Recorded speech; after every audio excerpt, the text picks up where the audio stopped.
Saudara-saudari yang terkasih, jumpa lagi dalam Pelita Hati hari ini, Minggu tanggal 22 Mei 2022, hari Minggu Paskah yang ke-6.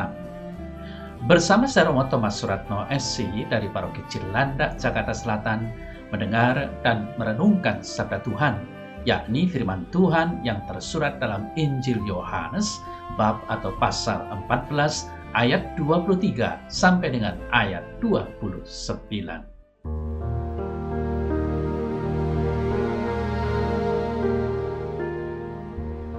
Dalam amanat perpisahannya, Yesus berkata kepada murid-muridnya, "Jika seorang mengasihi Aku, ia akan menuruti firman-Ku, dan Bapa-Ku akan mengasihi dia, dan kami akan datang kepadanya dan diam bersama-sama dengan dia. Barang siapa tidak mengasihi Aku, ia tidak menuruti firman-Ku. Dan firman yang kamu dengar itu bukanlah daripada-Ku, melainkan dari Bapa yang mengutus Aku. Semuanya itu kukatakan kepadamu selagi Aku berada bersama-sama dengan kamu. Tetapi penghibur, yaitu Roh Kudus, yang akan diutus oleh Bapa dalam namaku, dialah yang akan mengajarkan segala sesuatu kepadamu dan akan mengingatkan kamu akan semua yang telah kukatakan kepadamu. Damai sejahtera kutinggalkan bagimu, damai sejahteraku kuberikan kepadamu, dan apa yang kuberikan tidak seperti yang diberikan oleh dunia kepadamu. Janganlah gelisah dan gentar hatimu. Kamu telah mendengar bahwa Aku telah berkata kepadamu, Aku pergi, tetapi Aku datang kembali kepadamu. Sekiranya kamu mengasihi Aku, kamu tentu akan bersukacita, karena Aku pergi kepada Bapa-Ku. Sebab Bapa lebih besar daripada Aku, dan sekarang juga Aku mengatakannya kepadamu sebelum hal itu terjadi, supaya kamu percaya apabila hal itu terjadi."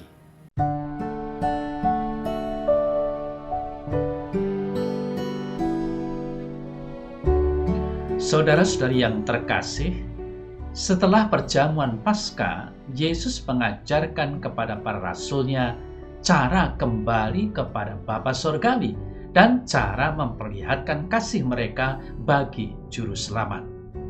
Yesus kemudian menjanjikan para rasul-Nya bahwa Dia akan mengutus kepada mereka penghibur yang lain, yakni Roh Kudus. Di sini, saudara-saudara yang terkasih, Kristus akan mengirimkan Roh-Nya untuk menghibur para murid yang ditinggalkan. Kemudian Rohlah yang akan melanjutkan pekerjaan Kristus dalam kelompok murid-muridnya.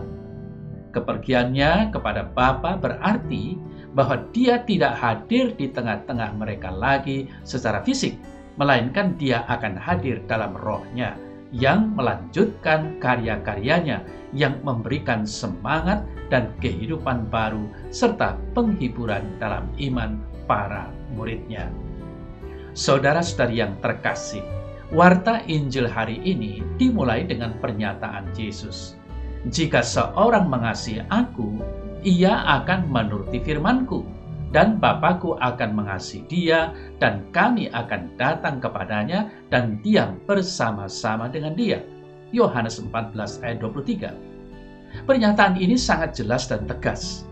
Pertanyaannya adalah, apakah Anda dan saya, kita semua, benar-benar mencintai Yesus? Kemuridan Yesus tidak ditunjukkan dalam label dan nama, baptisan atau berbagai pemberian yang diterima seseorang, terutama dengan membawa bendera tinggi-tinggi untuk dipamerkan sebagai murid Kristus, tetapi dalam sikap dan tindakan kasih terhadap sesama. Kasih adalah karakter setiap orang yang percaya kepada Kristus, pemilik kehidupan. Saudara-saudari yang terkasih, cinta kasih adalah perintah Tuhan. Maka Yesus menyatakan bahwa seseorang yang mengasihi Aku akan menuruti segala perintah-Ku. Dan sebaliknya, barang siapa tidak mengasihi Aku, ia tidak menuruti firman-Ku. Cinta kasih adalah kehendak Tuhan Allah sendiri, yang empunya kehidupan. Perintah ini akan selalu diingat dan diajarkan oleh Roh-Nya yang satu dan sama. Orang yang benar-benar menyadari peran Roh Kudus dalam dirinya adalah mereka yang menjalankan perintah kasih, dan sebaliknya, yang menjalankan hukum cinta kasih adalah orang yang benar-benar menyadari gerakan Roh Kudus dalam dirinya. Nah, saudara-saudara yang terkasih, selain itu, awal dari warta Injil hari ini, di samping penegasan juga merupakan pemberitahuan bahwa Yesus dan Bapanya akan tinggal bersama dengan orang yang menuruti firman Yesus dan mendapat perkenanan yang maha kuasa sendiri. Kemudian ditegaskan bahwa firman datang dari Bapanya, yakni yang maha kuasa yang mengutus Yesus. Yang dimaksud dengan firman itu tidak lain adalah perintah baru untuk saling mengasihi. Saudara-saudari yang terkasih, dikatakan bahwa firman itu berasal dari Bapa sendiri. Hal ini menegaskan bahwa asalnya dari atas sana, dan kemudian diwariskan untuk menghadirkan yang maha kuasa sendiri di tengah para murid. Inilah arti penegasan bahwa Yesus dan Bapanya akan tinggal bersama mereka yang menghidupi ajaran kasih itu. Kita mungkin saja sulit memahami apa yang diwartakan Injil kali ini. Namun dijelaskan bahwa Sang Penolong akan diutus, dan kehadirannya akan membuat kata-kata Yesus tadi menjadi hidup dan dirasakan. Saudara-saudari yang terkasih, dalam bahasa Yunaninya yang disebut penolong itu ialah Parakletos. Arti harafiahnya ialah dia yang dipanggil untuk mendampingi, untuk menolong, untuk menjadi pembela di hadapan dunia. Penolong ini kekuatan yang makin hadir di tengah-tengah kelompok orang yang percaya kepada kabar baik Yesus. Penginjil Yohanes mengimbau orang-orang agar menyadari kehadiran ilahi yang membuat manusia dapat berjalan terus di dunia yang syarat kekuatan-kekuatan gelap. Dalam arti itulah, Injil Yohanes sebetulnya berbicara mengenai kehidupan sehari-hari. Kehadiran penolong ada dalam perjalanan kehidupan. Saudara saya terkasih, seperti halnya para murid dulu mulai menemukan jalan-jalan baru dalam masyarakat dan hidup mereka, begitu juga kini kita boleh merasa dan percaya disertai Roh Tuhan yang menolong kita, yang selalu bisa dimintai tolong dalam keadaan kepepet. Itulah arti Parakletos. Para artinya dekat, kletos yang dimintai bantuan dalam keadaan mendesak. Perlu ditambahkan bahwa yang memanggil, yang berseru ialah Yesus, bukan para murid, bukan kita. Walau yang dibela ialah para murid. Dan dalam arti ini jelas pula bahwa penolong itu memperhatikan gerak-gerik kita tanpa selalu kita sadari. Dan bila mendapati kita sedang butuh bantuan, ia akan datang sebelum kita sempat memanggilnya. Saudara saya terkasih, ada satu hal lagi yang penting. Kehadiran penolong itu ada bersama dengan murid-murid di tengah-tengah kita. Tidak dikatakan di dalam diri masing-masing mereka, meskipun tentunya akibatnya akan demikian. Kehadirannya bukan monopoli orang yang lebih murah hati, yang lebih mampu berbuat baik, yang lebih spiritual dari yang lain. Bukan inilah yang hendak dikatakan. Saudara saya terkasih, penolong hadir di tengah-tengah umat, ada bersama. Roh itu menghidupkan sekelompok orang. Nah, dengan menekankan segi ini, penginjil Yohanes menunjukkan bahwa roh itu tidaklah dapat disetir oleh ambisi-ambisi perorangan atau dibangga-banggakan sebagai bahan kesaksian sekalipun.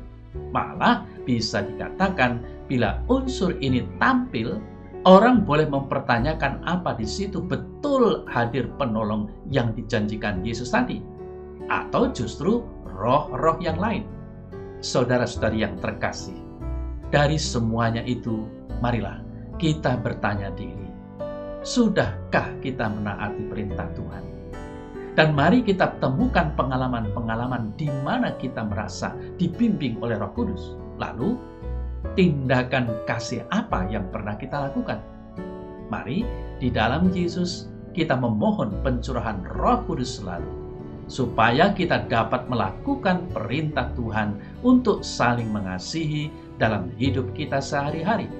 Karena kita percaya bahwa Tuhan Yesus tidak meninggalkan kita sebagai yatim piatu, melainkan akan menyertai kita sampai akhir zaman.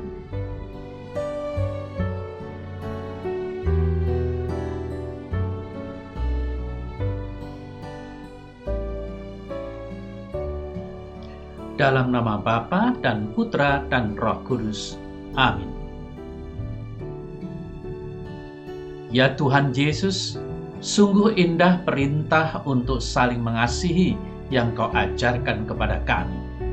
Namun kami sadar bahwa perintah ini tidak mudah kami realisasikan.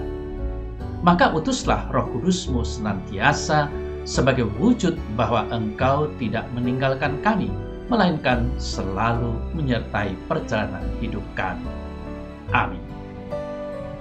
Semoga Allah yang Maha Kuasa memberkati saudara sekalian, Bapa dan Putra dan Roh Kudus.